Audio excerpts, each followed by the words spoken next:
tema de hoje é exatamente o tesouro que faz com que a psicologia junguiana seja a única linha psicoterapêutica que leva em consideração a religião como uma função da psique, ou seja, alguma coisa que todo ser humano tem, precisa ter, vai ter para o resto da vida, não importa quanta ciência, não importa quanta filosofia, não importa quanto que isso queiram acabar com as religiões. Religiões é algo que sempre vai existir porque é uma função da nossa psique. É mais uma das maneiras, né, da psique poder pensar sobre si, pensar sobre o mundo, pensar sobre as coisas. Então não existe a possibilidade santa de Jung, nosso querido pleno, maravilhoso, não falar de psicologia e de religião. Então vou começar aqui com vocês contando como que Jung olha para a religião, por que que ele olha e por que que essa é a única linha que vai trabalhar com a gente a religião de uma forma não só respeitosa, mas de uma forma muito rica. Então vamos lá. Jung, para quem não sabe, era filho de pastor protestante, tá? E tinha uma mãe médium. Não só uma mãe, como tinha uma prima médium. Então você imagina, mas que loucura que não devia ser na casa dele. Sem contar que, né, ele morava em um lugar onde ainda tinha os católicos e ele tinha um certo medo daquele povo católico que andava meio de preto. Aquilo dava uma coisa meio esquisita nele. Ok, passaram-se muito tempo e Jung se forma como médico, sempre foi, né, extremamente ligado à mitologia. O que ele mais gostava, tanto ele quanto a esposa dele, né, foi uma coisa que atrai ali os dois, era o conto, a história de Rei Arthur e os Cavaleiros da Távola Redonda, né? E ele, naquele processo todo, né, de mitologia, sempre gostou disso, né? Filosofia. Ele achava que ele queria ser, para vocês terem uma noção, arqueólogo quando ele era mais jovem, né? Escavar as coisas, né? E descobrindo. E, né, o avô dele tinha uma biblioteca imensa, onde ele passava horas ali, né? Aprendia lá o latim, né? Lia os livros, né, do avô dele.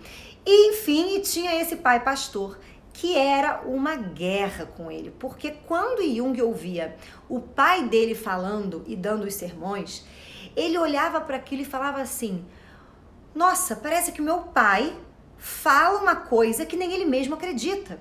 E muitas das vezes, quando o pai de Jung passava por dificuldades, Jung novo chegava para o pai dele e falava assim: pai, mas é só você fazer o que Deus está mandando, que o seu problema resolve. E o pai de Jung ficava desconcertado com aquele garoto, né, que lançava uma dessa na face dele, dava uma de ombro, né, não ligava muito e saía. E aí passaram-se anos, Jung se forma como médico, vai trabalhar no hospital, né, de Bleuer, com a galera tantanzinha, né, com a galera que tá surtando na maionese, né, que é a galera que não tem uma vida social por conta da psique. São os esquizofrênicos, são os psicóticos, né? E aí o que acontece? Ele, né, olhando aquilo, estudando aquelas pessoas, tomando contato com tudo aquilo, o que acontece? Ele conhece Freud. E Freud, gente, ele também é um fofo, é outro fofo, né? Mas é um fofo que tá do lado direito, enquanto o Adler do lado esquerdo e Jung tá no meio olhando pros dois assim. Mas vamos embora. O que acontece com Freud?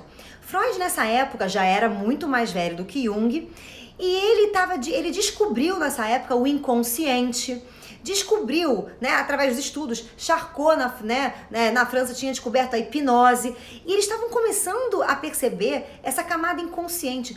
Então, o que é o inconsciente? Eles descobriram que existiam certas emoções, certos conteúdos, certas memórias que ficavam de maneira, né, no indivíduo sem tomar contato com a consciência dele. E que aquilo assomava eles, tomava eles, né? E iam gerar todos os processos histéricos, psicóticos, neuróticos. Então Freud, naquela época, através da interpretação dos sonhos, através do conhecimento do inconsciente, trouxe a ideia de que existe essa camada que fica abaixo de nós, que tem conteúdos e que quando esses conteúdos começam a assomar, começa a dar probleminhas na nossa mente. Beleza, e Jung adentra nisso tudo e cria a experiência, né, que é o teste de associação de palavras. O que Jung fazia? Jung pegava uma entidade que estava dando BO, né, estava dando problema, sentava ela lá E ele começava a pegar uma lista de palavras e ele ia falando essas palavras e medindo o tempo de reação e de associação que as pessoas faziam com certas palavras. Só que ele percebia que para algumas palavras ou um grupo de palavras, as pessoas demoravam mais, aquilo gerava nelas uma reação emocional. E aí ele foi descobrindo que essas palavras faziam parte de uma coisa que ele chamou de complexo. O que é complexo? Complexo é uma estrutura de informação, tá? Que é onde essas informações são unidas por afeto, tá? Por emoção, pela maneira pessoal que a gente vive essas experiências, guardadas no inconsciente. E ele descobriu que esses complexos podiam ser conscientes, ou seja, a gente podia ter consciência de como que nós lidamos com determinados fatos e situações. Eles podiam ser semiconscientes, a gente sabe, mas não sabe muito, aquela coisa meio estranha, ou eles eram inconscientes. E aí vem a grande sacada. O que ele percebeu? Que quando a gente fala de consciência e inconsciente, o símbolo da consciência é a luz, é a mente, é a iluminação. Então, ele chamou aqueles conteúdos que ficavam nesses complexos inconscientes de sombra, porque ficavam ali no escuro e a gente não conseguia enxergar.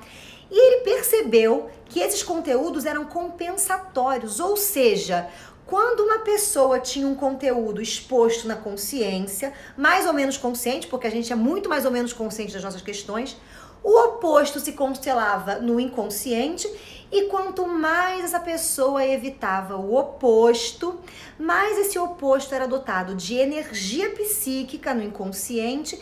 Em algum momento, ele tomava a ideia, que ele chamou de complexo de eu, que a gente vai chamar de ego, do indivíduo.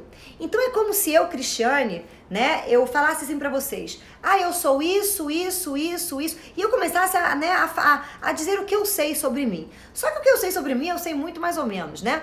Porque eu vejo um lado só, não vejo o oposto e não tenho a minha individualidade. Então o que vai acontecer? Quando eu entro num processo neurótico, e aí vem Freud, neuróticos somos todos, e aí vem Jung, porque nós não temos individuação, nós temos uma consciência pessoal de eu, né? O que é uma consciência pessoal? Por exemplo, aquilo que eu falo aqui pra vocês. Por exemplo, uma pessoa que é mãe, né? Maternidade, gente, é cuidar, nutrir, educar e destruir, tá? Porque a mãe também, destrói pra poder educar. Como é que você individualmente faz isso? Isso é individuação. A gente sabe como deve ser, né? Tem que cuidar, tem que ser assim. Mas como que é o seu jeito pessoal disso? Isso é individuação. Se você não tem isso, você vai ser neurótico. Significa que se você é uma pessoa que se identifica muito com cuidar, quando você tem um filho, meu amor, quem aparece não é a mãe que cuida, é o Satanás que quer matar a criança. E aí você fica oscilando, são essas oscilações que Jung chamou de complexos. E ele disse que esses complexos são autônomos, porque quando a gente, autônomos tem aspas, né? Porque quando nós não temos consciência desse conteúdo no inconsciente, eles vai tomar a gente e vai gerar aqueles momentos em que a gente tem certeza que nós fomos possuídos pelo ritmo ragatanga e a gente tá louco, alucinado, fazendo o quê? Qualquer coisa, meu amor, babando, matando, né? Sei lá o que a gente faz, a gente é tomado por um troço e surta. É quando somos tomados pelo ritmo ragatanga, e o ritmo ragatanga é o nosso complexo que está onde? Na sombra. E esse complexo é autônomo, amor. Por que ele é autônomo? Porque a impressão que dá é que ele fica no seu inconsciente só olhando você fazer o quê? Achando que tá vivendo em paz e plenitude. Ele fica só olhando, falando, lá, retardada. Lá. Quando você chega no máximo de extremo, de manifestação, quando você tá crente que você é aquilo, meu amor. Aí vem o complexo autônomo e e faz você perder a noção de eu, faz você não se reconhecer nas atitudes, naquilo que você faz, nos seus comportamentos. E isso era a causa das neuroses. E você tomar consciência com esse complexo que fica ali embaixo, com o teu oposto, com a tua sombra, era aquilo que proporcionava a cura da neurose. Só que isso Jung aprendeu com neuróticos, e neuróticos são pessoas que vivem em sociedade. Só que ele trabalhava com quem? Com gente que já não vivia mais em sociedade. Com gente que deu BO brabo da cabeça, que tava lá surtando e na loucura. E ele começou a perceber que, peraí, se essa é a causa dos neuróticos, isso também tem que ser a causa dos psicóticos, isso também tem que ser a causa dos esquizofrênicos, e ele foi pegando aquilo pra ele. Só que quando ele começou a olhar pros psicóticos, pros esquizofrênicos e pra toda essa galera, o que ele percebeu? Ele percebeu uma parada mais bizarra ainda. E eu vou contar uma experiência pra vocês dele, né, que foi a hora que ele falou, weird, sabe, tipo, bizarro, morrerei aqui e meu Deus do céu. Foi quando ele chega num dia no hospital dele, tudo na CNTP, né, condição normal de temperatura e pressão, até que ele chega, né, na porta de um quarto de um paciente, o paciente está sentado na janela, olhando assim, né, para alguma coisa. Quando ele vê o Dr. Jung, ele fala, doutor, vem aqui, vem aqui, vem aqui. E aí Jung vai, ele olha. E Jung olha na janela e não vê nada. Aí o paciente vira e fala assim, tá vendo que o sol tem um pênis? E do pênis do sol sai um vento redondo e que envolve a terra? Aí Jung falou, como, amigo? Porque eu não sabia nem que tinha pênis no sol, né? Agora que você tá vendo esse negócio, a gente vai ter que aumentar o gadernal, que tá complicado aqui. Só que aquilo ficou na cabeça do Jung. E aí ele volta para onde? Ele volta para a mitologia. Ele tem alguma coisa diz para ele que aquele troço é mais profundo do que simplesmente uma alucinação de um esquizofrênico. E ele vai descobrir que a fada daquele esquizofrênico era exatamente um mito que existia numa tribo muito antiga africana, que falava exatamente sobre a origem do Logos, a origem do mundo, e que o sol tinha um pênis onde saía um vento redondo. Aí você fala, meu senhor. E aí ele começou um estudo de mitologia comparada. Ele falou, a mitologia tem que ser alguma coisa, e ela tem que servir para algum troço. E ele começa a perceber que a maioria dos pacientes esquizofrênicos tem motivos muito parecidos, né, nas suas alucinações, nos seus sonhos, retratam coisas que ele começou a perceber que estavam na mitologia. E aí ele começou a falar, opa, peraí que eu achei aqui um negócio muito estranho. E ele vai falar com Freud. Quando ele vai falar com Freud fala assim pra ele, larga essa porra que isso é coisa de maluco. Não, você vai entrar numa seara complicada, você vai entrar na mitologia, na religião. Sai daí, cara. E Jung, aí vem a nossa herança. Quando eu falo de mito pessoal para vocês, é isso. Quais são os símbolos que fazem parte, né, do seu mito pessoal? Isso fazia parte do mito pessoal dele. Isso é o que ele recebeu. Ele não podia ignorar, porque ele tinha um pai pastor e uma mãe que recebia quem? Elvis Presley, Princesa Diana, uma mãe médium.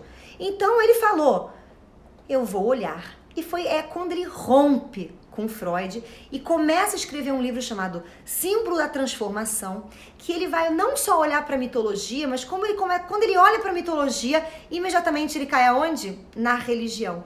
E aí ele começa a perceber que aquela história de Cristo, diabo, anjos, serafins, querubins do cristianismo, ele vai olhar, né, pro protestante, mas principalmente pro catolicismo, pro cristianismo, ele começa a ver que algumas passagens, Jesus, do tipo, ele transformou água em vinho, e aí ele vai pegar aquele negócio do vinho, vai olhar para Dionísio e vai falar, pera, porque tá muito parecido. Vai pegar os rituais que são incorporados na igreja, a Eucaristia, o batismo, e ele começa a ver que essa porcaria já existia 5.000 anos atrás, muito, muito, muito antes de Jesus aparecer, e que existiam fatos mitológicos dentro das passagens religiosas de Jesus, aonde você via que aquilo era nitidamente um mito contado, sem tirar nem pôr.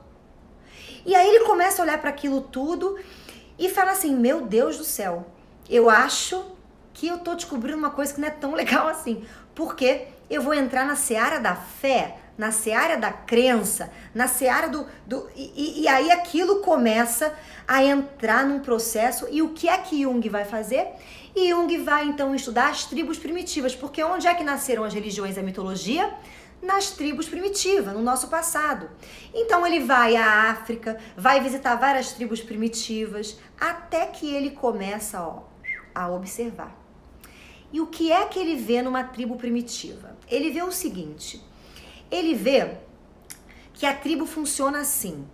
Todo mundo que mora na tribo mora e dorme num lugar só. Tudo misturado. E criança, adulto, pôneis, unicórnios, todo mundo misturado. Mas o xamã, não. O xamã, ele é o único que mora numa oca só para ele. E que se veste com uma roupa meio homem, meio mulher, andrógina, misturada. E não bastando isso, ele percebe que qual é o objetivo do xamã, qual é a tarefa do xamã? É olhar para o mundo e dizer como ele funciona, o que são as coisas e qual é a melhor maneira de lidar com isso. E aí ele cria uma regra. Ele cria uma regra, exatamente, o xamã foi o que saiu da caverna, né? Ele cria uma regra. E aquela regra, imediatamente, como ele é investido pelas pessoas dali, para dar a ele o poder, e elas aceitam aquele poder e aquela autoridade, o que o xamã diz vira lei, vira cultura, vira religião, vira mitologia, vira a explicação.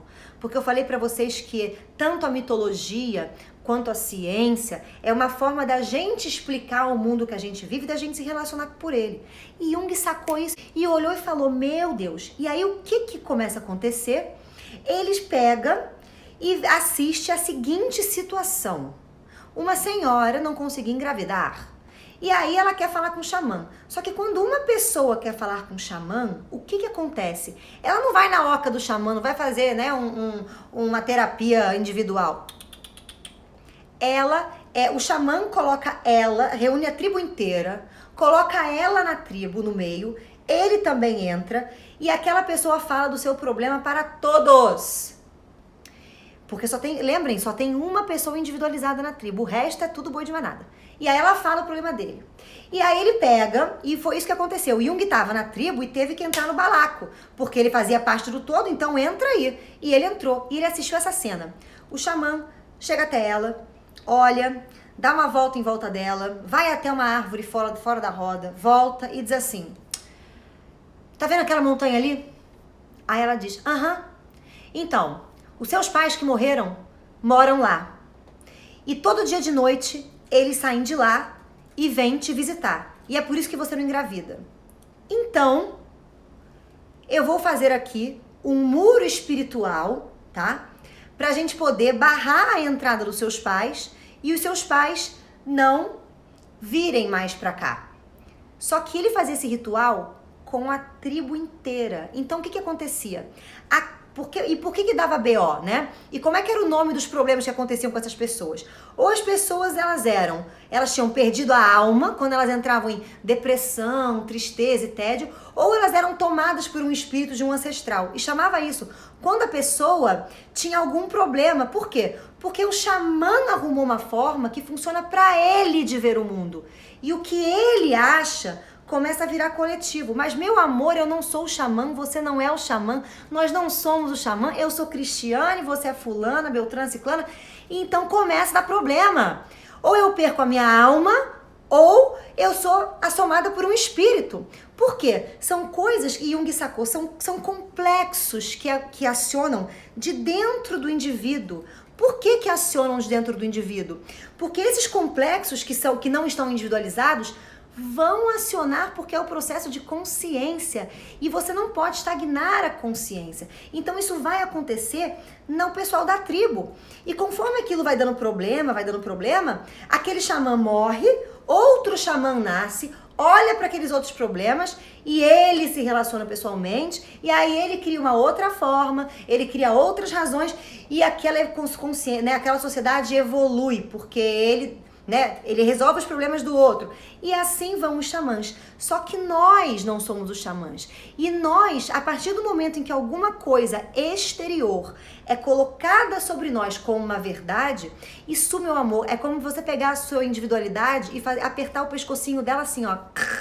E ela começa, não funciona pra mim! Ah! Aí ela vai fazer duas coisas. Ela vai ser tomada por um complexo do inconsciente autônomo, ou ela vai perder a sua alma, perder a energia psíquica. Quando as pessoas falam, ai, fui roubado, fui vampirizado, que coisa louca, ela vai perdendo. E aí vem alguém com algum tipo de e explicação, né, de solução para você. E quando eles fazem aqueles rituais, realmente funcionam por quê? Porque, meu anjo, você não tem eu. Você não está relacionado pessoalmente com a coisa como está o xamã. Então, você simplesmente restabelece a sua psique. Por isso que Jung percebeu que os pacientes que tinham uma religião, e a religião dava para eles uma razão, um mito, uma explicação de coisas que aconteciam dentro deles da psique, que eles não conseguiam entender o que era. E quando você não acha a causa aqui, não é uma árvore que caiu, não é uma doença, não é uma perna que né, se quebrou. Quando a causa não está aqui, você tem que projetar ela em outro lugar. Então você chama de invisível, né? E aí ele descobriu que é assim que a gente chama de espírito, de ancestral, de não sei o quê, mas coisas que estão dentro de você. E o processo começa dentro de você.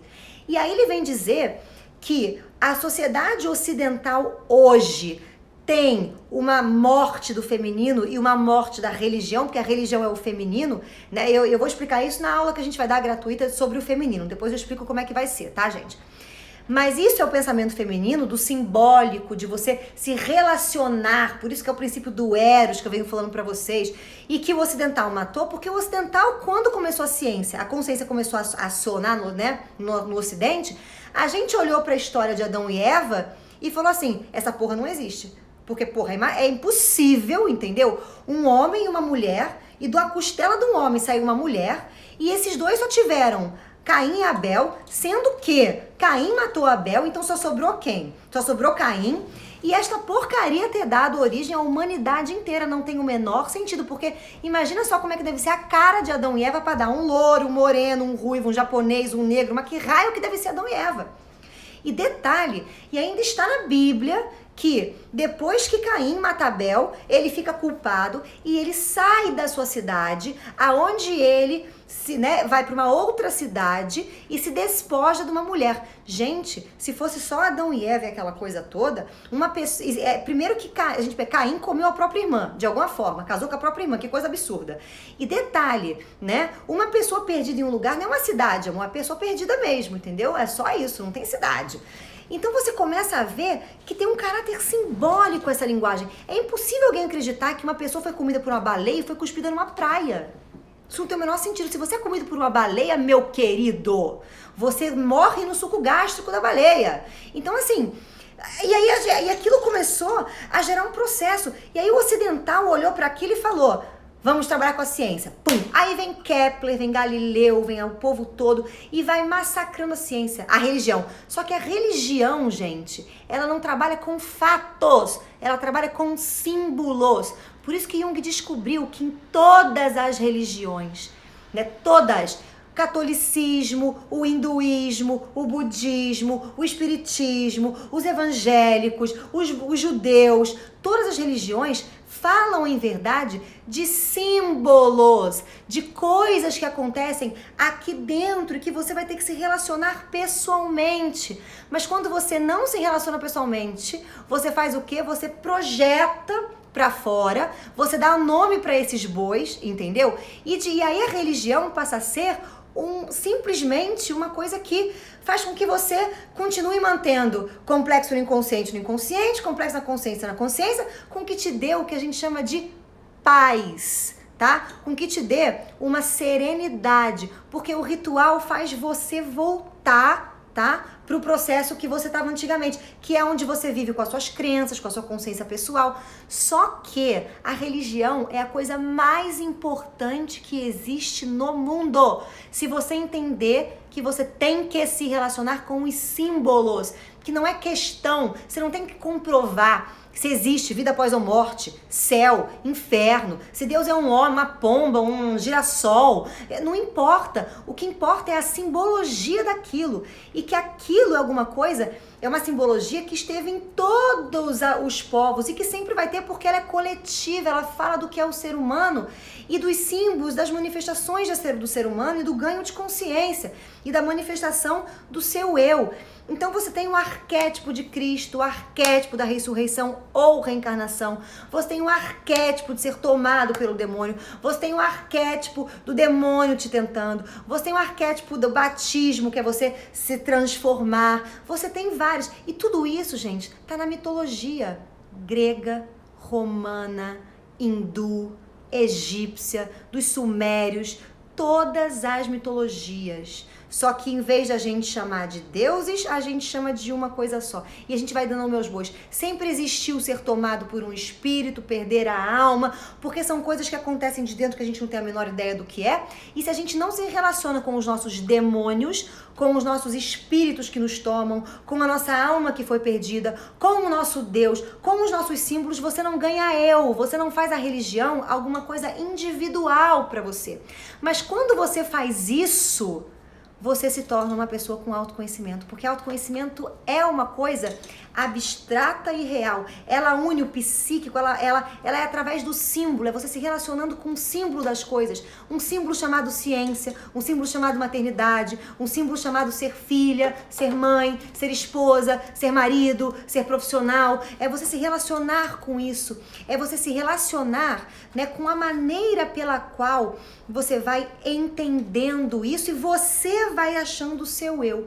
Então, quando Jung saca isso, ele traz para a psicologia a religião como o maior tesouro, como a única coisa que preserva, que foi o que tiveram os símbolos preservados, mas que o ocidental cisma em transformar essa porra em fato, em tentar dizer, não, mas existe sim, Para com esta merda, porque não dá para saber. Não dá pra saber, porque quando eu falo pra vocês, por exemplo, eu falo pra você que o Espírito Santo incorporou em mim, eu tô falando a língua do Espírito Santo, eu tenho uma experiência pessoal lá com o Espírito Santo. Você, não.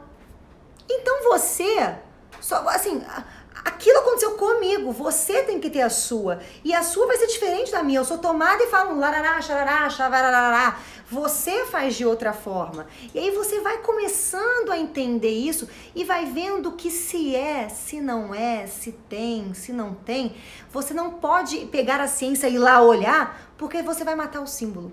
E aí vem a riqueza que está presente nas religiões, que o espírito, né, que o verbo mata o espírito, que você perde o simbolismo quando você começa a achar que fatos são símbolos e não preserva o que é do feminino, o que é da consciência feminina, que é onde entra o autoconhecimento.